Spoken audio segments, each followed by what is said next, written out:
truth is race, as we use it today, was systematically constructed during colonization and the transatlantic slave trade.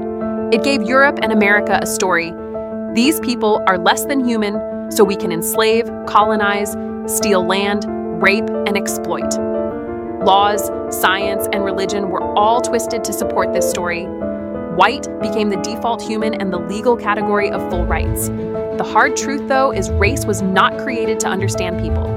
It was created to organize advantage and justify abuse. Fact.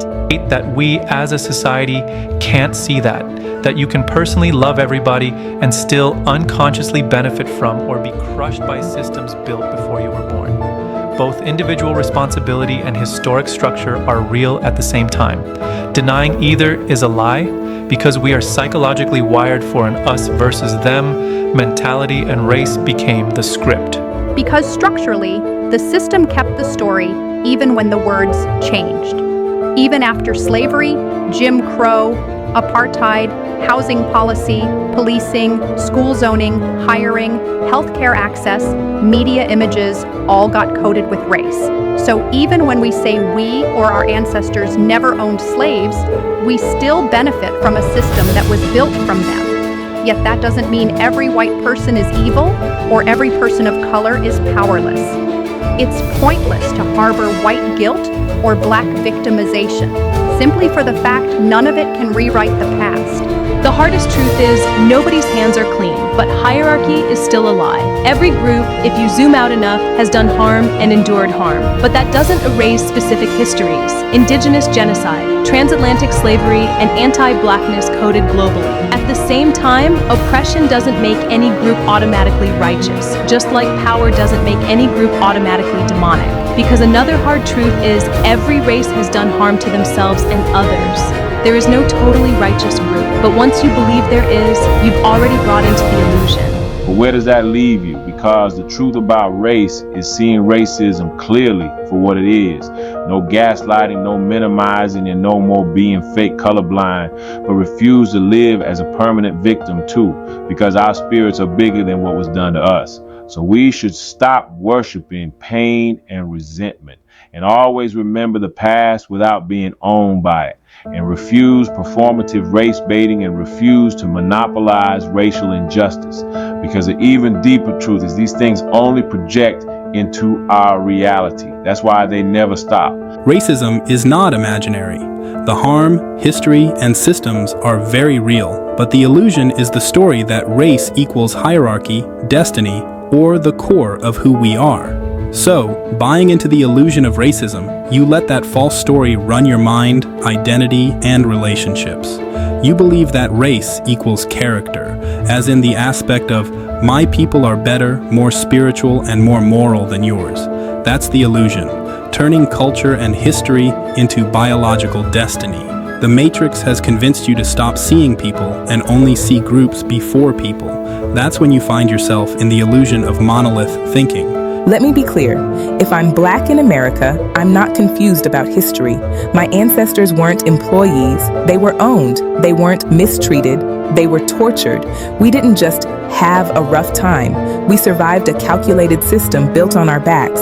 So no, I'm never going to be the one saying, that was a long time ago, let's just move on, as if trauma has an expiration date. Trauma doesn't disappear. It morphs into bloodlines, economic disparity, and generational curses. So if you are dismissive towards any of that, it tells one thing loud and clear. You're uncomfortable with the truth, so you want me to lie with you.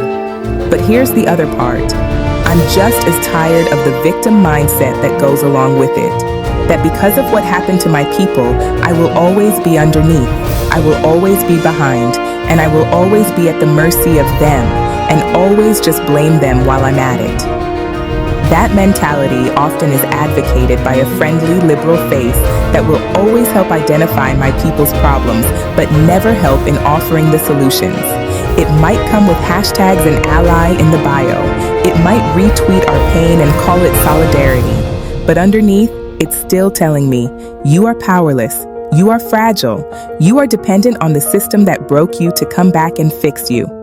And I reject that as well. I'm tired of being blamed for everything. I never owned slaves. Why am I the bad guy? Everybody's against white people now. Actually, we're the ones being discriminated against. Those are things we say when we dismiss racism, and I get the instinct. Nobody wants to feel attacked. Nobody wants to feel guilty for something they didn't personally do. But here's the uncomfortable truth. When black people, or any people of color, are talking about racism, most of the time, they're not attacking us personally. They're talking about a system that has protected us, prospered us, and advanced us in ways you may have never noticed. It's not always about us as individuals, but historically, as a people. It's about what we represent in a system that's been in place for centuries. But accountability starts with this one sentence. I benefit from a system I did not create, but I am responsible for what I do with that benefit. If you can wholeheartedly tell yourself this, then you aren't the problem, but part of the solution. However, let me say this clearly to my fellow white people. Two things can be true. Our ancestors begat serious racist stuff, and that we still benefit from whiteness in a world that treats blackness as a threat. That's taking accountability, and it doesn't mean self-hatred. It doesn't mean white people are devils. That's performative.